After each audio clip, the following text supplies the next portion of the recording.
record it. It's easier to record when you just keep it on YouTube, and then I'll send out the YouTube link right after the shiur, and then we have the thing recorded for all those who miss it.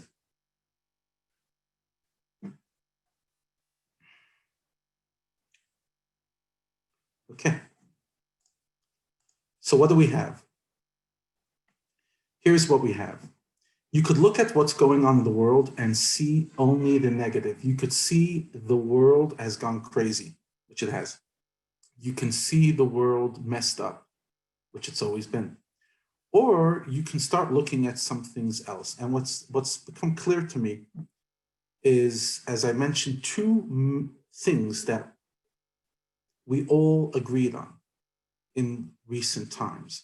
And that is, we all agreed that George Floyd's murder was wrong.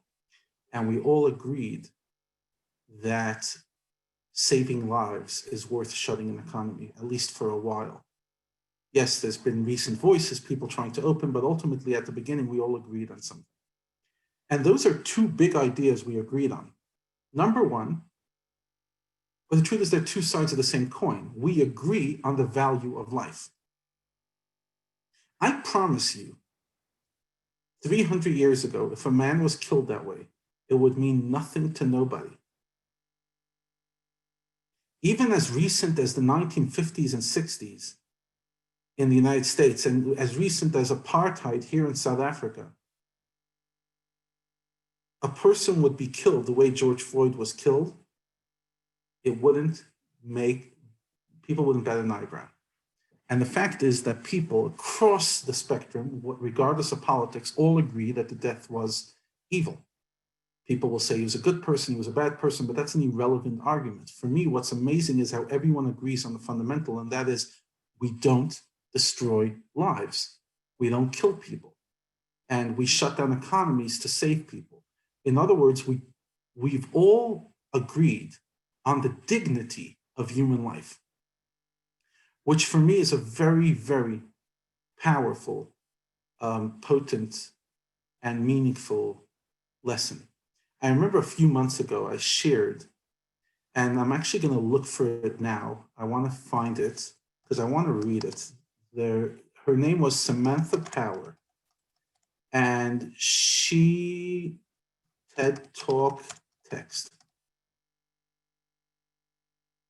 She spoke at the TED in about 2006, or about then, 2005, 2006.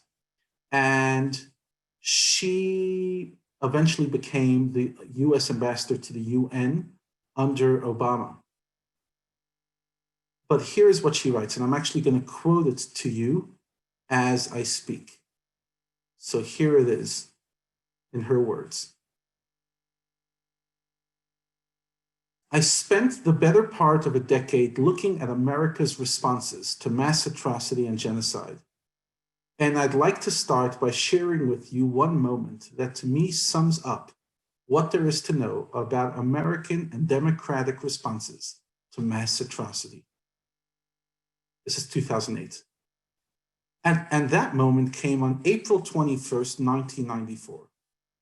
So 14 years ago, this is 2008, so 14 years before, in middle of the Rwandan genocide, in which 800,000 people would be systematically exterminated by the Rwandan government and some extremist militia. On April 21st, in the New York Times, the paper reported that somewhere between 200,000 and 300,000 people have already been killed in that genocide. It was in the paper, not on the front page. It was a lot like the Holocaust coverage. It was buried in the paper. Rwanda itself was not seen as newsworthy, and amazingly, genocide itself was not seen as newsworthy. But on April 21st, a wonderfully honest moment occurred, and that was that an American congresswoman named Patricia Schroeder from Colorado met with a group of journalists. And one of the journalists said to her, "What's up?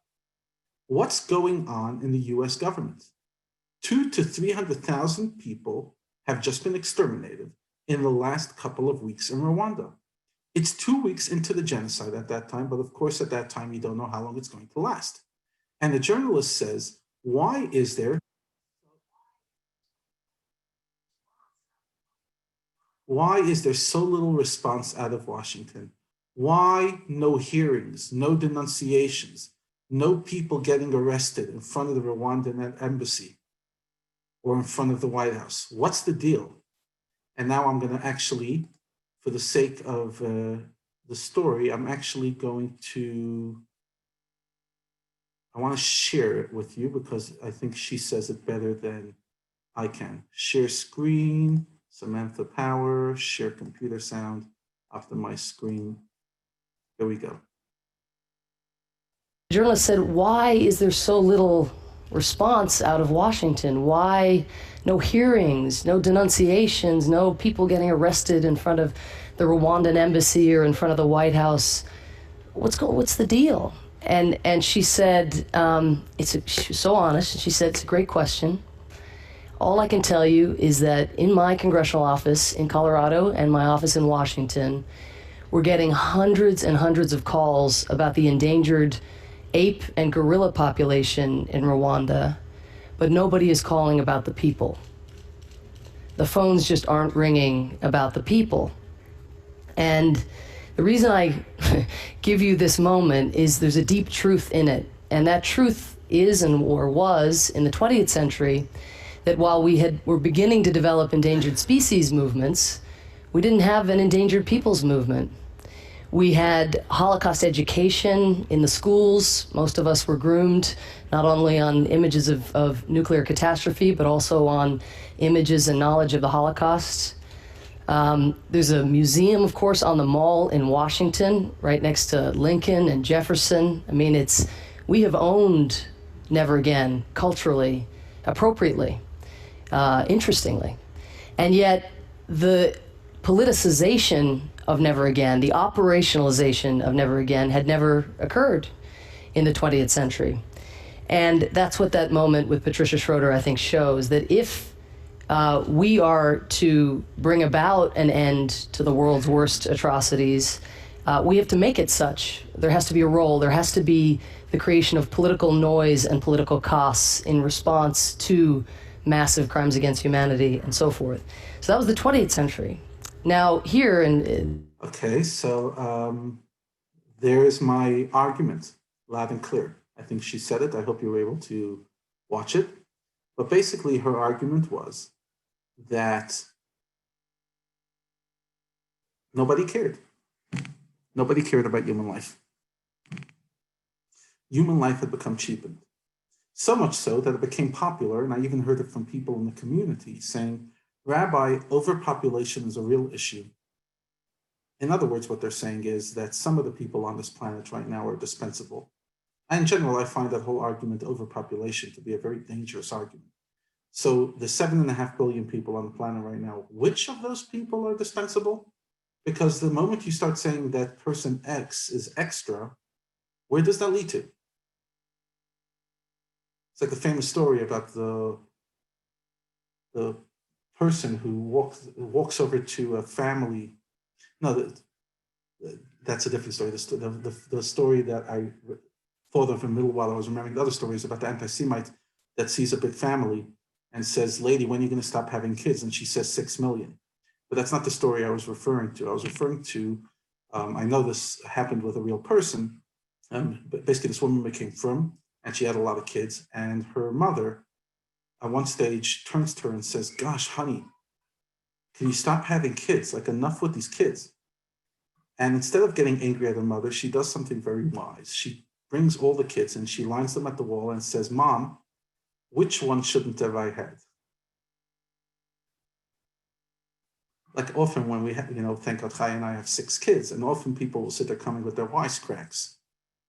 Rabbi, get a TV, or, it's not the show's problem to have to cover the costs of your children or any other, deep thoughts of wisdom. And I often think to myself, like, okay, do you want me to actually line up my kids? Which of these cutie pies is extra? Which one is taking and overpopulating this world? Which one should have stayed in heaven and doesn't deserve a chance to live? Why are they any less deserving of life than you are? This idea of overpopulation, although it comes across as care of the planet, personally, I'm very uncomfortable with it because underlying it is this assumption that some people are extra, that the world just 100 years ago had 1 billion people, now it has 7. The world is growing a bit too fast, we're depleting our resources, and then what's the next point? What does it lead to? Okay, fine, birth control. But what about the people that are already here? And what about those who don't believe in birth control or believe in it but aren't eager to use it? What then? Each person should have 2 kids, and then after 2 kids, they're overpopulating the world? And what about the fact that the first words that God told man was, go be fruitful and multiply and go spread out around the world? Today it became very in vogue, it became very cool, it became very popular to talk about overpopulation.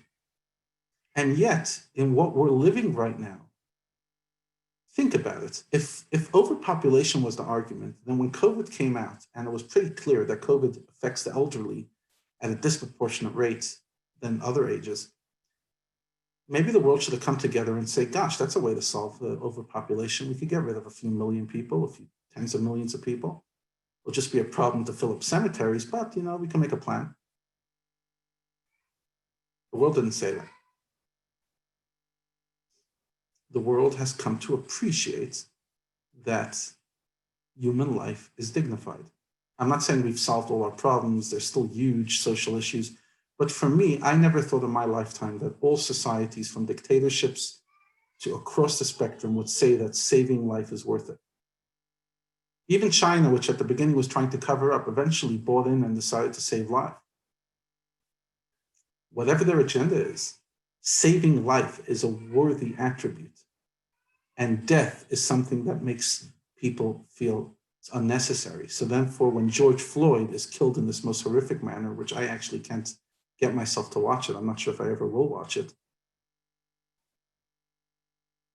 it creates outrage. And again, so right away, you're going to start talking about the demonstrators. The demonstrators was 1% of all the people that went out. I find that unfair. And yes, some of the people that went out are extreme, and I don't buy that. On the most part, there's a bunch of good people coming and saying, it's not okay. It's not okay. I was reading an article, there's Chabad Rebbitzin in Montana.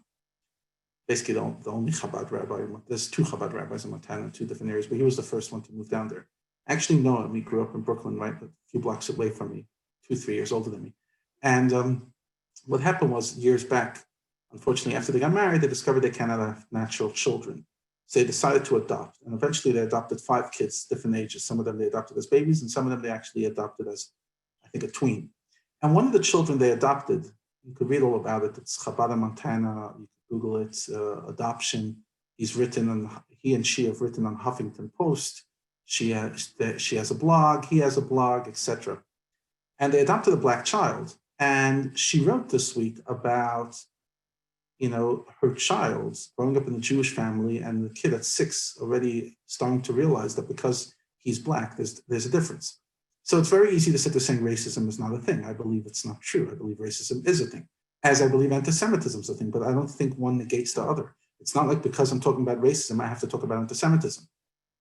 Racism is a thing and anti-Semitism is a thing, and each one needs to be addressed. Hatred in general needs to be addressed. But the fact that the world is uncomfortable with murder, the same world that was able to look at 6 million people murdered, I think is a step forward. I see it as a positive. I'm not saying it's the best thing that's ever happened, but I think it's a step forward, that we agree that life is worth protecting, that we agree that there's dignity to the human being. I see that as a fantastic step forward for our world. I don't see it as a negative. I see it as a positive. And I would hope that you would see it as well. Our world has its issues. No kidding. I guess that's the understatement of the century. Our world has issues, and it's so easy to focus on those issues. And at the same time, our world is incredibly progressed compared to where it's come from. Because I guarantee you, throughout history, we never, I mean, people were being lynched. Blacks were being lynched in America a few decades ago, being lynched here in South Africa. And it didn't cause uproar. On the contrary, it was justified. I was reading yesterday, I was doing research on racism. And, the famous myth that I addressed last night, that people claim that one of the curses of Ham, it actually wasn't a curse of Ham. Noah cursed his grandson Canaan, who's actually was the citizen of Israel at the time. Noah cursed Canaan that he will be a slave. Somehow it entered the dictionary, entered the story across all religions that the curse was that it would be black, etc., etc., etc. And how that was used as one of the main arguments during slavery in the United States, when the South was trying to justify themselves on moral grounds, because ultimately the South were devout Christians. They still are. They're more devout than the North. They're much more conservative than the North. Even till today, they vote politically, and yet they were the ones that had slavery. And their justification very much was based on that so-called biblical verse, which never exists. It doesn't say anywhere that the curse was black. And even if it was the curse, which it isn't, how does that remotely justify slavery? And just because Noah says 4,000 years ago that Canaan will be a slave doesn't mean that it just, the whole thing doesn't hold up intellectually, morally, ethically, and on every single level. And yet it was used to justify putting somebody else down. And now we live in a time that it's not okay. I'm not saying the world's perfect. The world has real messed up issues. There's real messed up people. But at a whole, I think the world over the years has come to agree on basic assumptions. And assumptions is that life is dignified and that people deserve dignity of life, which is something that for thousands of years, there was no such a thing. I mean, even as recent as 70 years ago, Hitler, for the early 30s, before he really went against the Jews, he was going against his own, killing disabled kids, killing, even if you had a stutter or you had some other, if you were small little, what he considered abnormalities, in best case scenario, they would be sterilized. In the worst case scenario, they would kill the person because they're affecting the utopian race. The point is that human beings have come up with some really crazy ideas in the past, and they continue to come up with. But the fact that the world has come to agree that life is worth protecting, I think is a beautiful step of progress. Again, it doesn't justify anything. I think it just gives context. It doesn't justify what's going on. It just explains that there's a different way of looking at things. And if you've known me for a while by now, and you know that although maybe naturally I'm not the most optimistic person, and naturally, I struggle with darkness like anybody else, I try very much to keep up a positive narrative, not for the sake of others, but for myself as well. In other words, try to have an alternative perspective on life, not alternative facts, but alternative perspective, to be able to see life through a different lens than what the going rate is, what everyone says it is. Everyone seems to be saying the world's going to the dogs. And there's a part of it that seems to be true. But on the other hand, I see incredible progress. I do. I see incredible progress. I see the fact that we dignify the human being. Even the mere fact that people are, not visiting their parents, they're doing it out of dignity. Or you're seeing somebody and you keep a mask on. Yesterday, I went to meet an older woman. She insisted I come meet her. I went to meet her. And it hit me that there's so much, obviously with social distancing and everything, but there's so much dignity in the way we greet each other now. Respect the person's space. Don't fall over them. Keep our distance, mindful when we sneeze. Think about that. Like, we're not necessarily walking around protecting ourselves as much as we are protecting others. Yes, we're protecting ourselves, but more importantly, we're protecting others. And it's made us very mindful of others. Suddenly the cashier is a person who's standing over there with a mask on her face. And you're sensitive. You're sensitive about how close you're standing to her, and you're sensitive about whether you're touching her or whether the credit card you're handing over. And as much as it's virus-oriented, I think it's also made us extremely sensitive to the human condition. It's made us sensitive to our fellow human beings. And I think that's a beautiful thing. I do. I really do.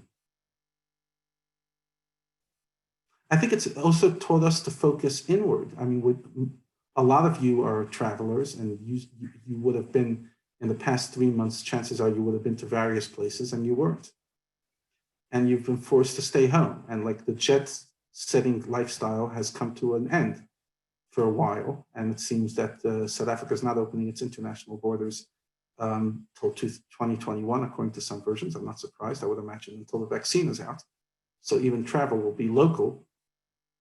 And you're being forced to get a different look at your neighbors, and you're walking the streets more, and you're spending more time at home, and you're redesigning your home, and you're thinking about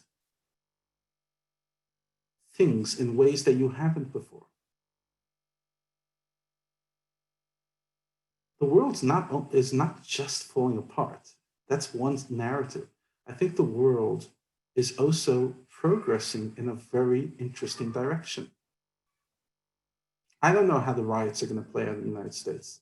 Personally, I'm not surprised. I mean, the race baiting that's been going on in the United States for years, including this president, and including the various, across the extreme right, extreme left, and everything, it was going to explode. The virus was going to happen. It's not a miracle or a supernatural thing. I mean, guys like Bill Gates and others were predicting what happened.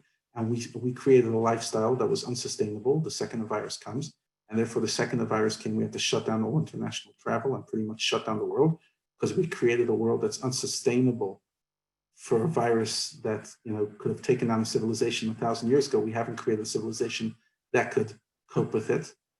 We've been through a lot. Okay, we've gone and done a lot of interesting steps. And I believe that right now, we as a society are recalibrating. I don't think it's going to be all good, but I do think it's going to be different. I mean, I want you to think about this and think about this hard, because this is going to be a very traumatic thing. But unless Mashiach comes, Rosh Hashanah and Yom Kippur will not be okay this year. It will not be what you think. There will not be a chazan and choir, because we're not going to allow them to get up and sing and make the service any longer. There will not be one service for everybody. Chances are the rabbi won't be giving speeches. The service, if it's going to happen, will be on various different places across the campus. It will be so different and so unusual. And there is a crisis. And in other words, there within lies a crisis, because uncomfortable. And I remember learning something that they say in business school, and that is never waste a crisis. Never waste a crisis.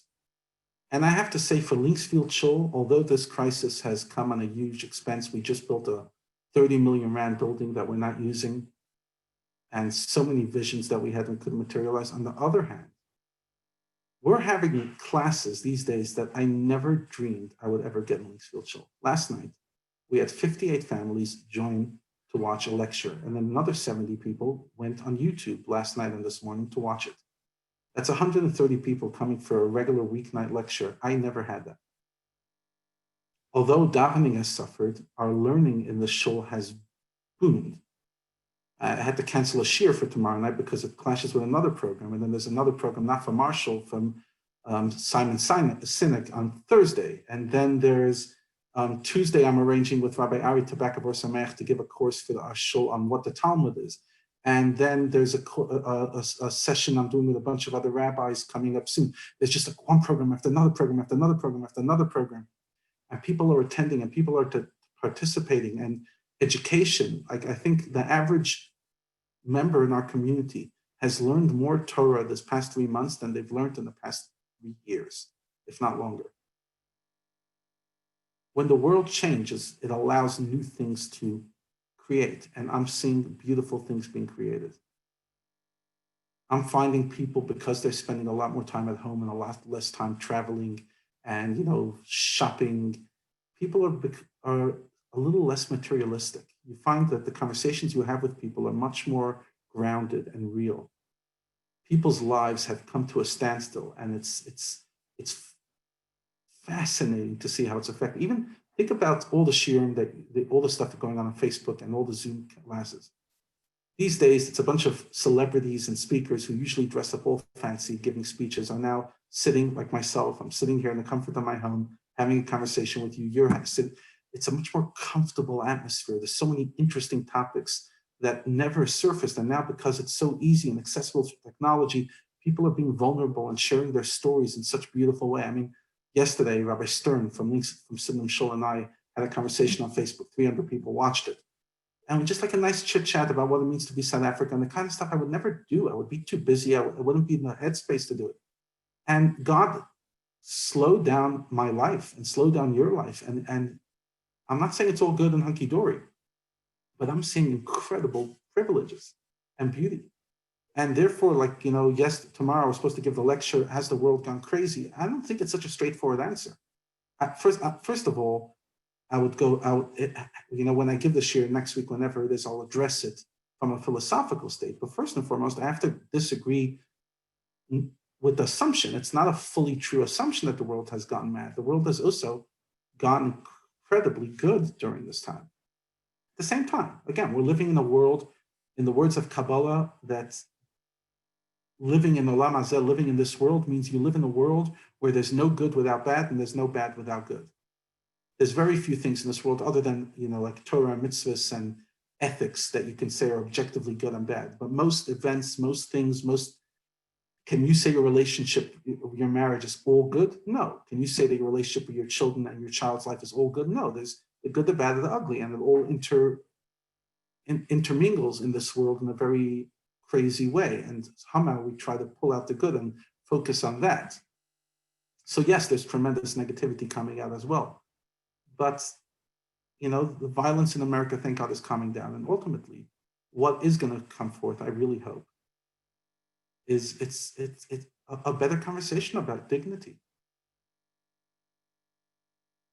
And I believe that hopefully once this conversation about race starts, we're going to talk about other kind of phobias, whether it's homophobia, whether it's anti-Semitism, whether it's sexism, whether any kind of ism, any kind of othering. I hope and I pray that we're going to address it.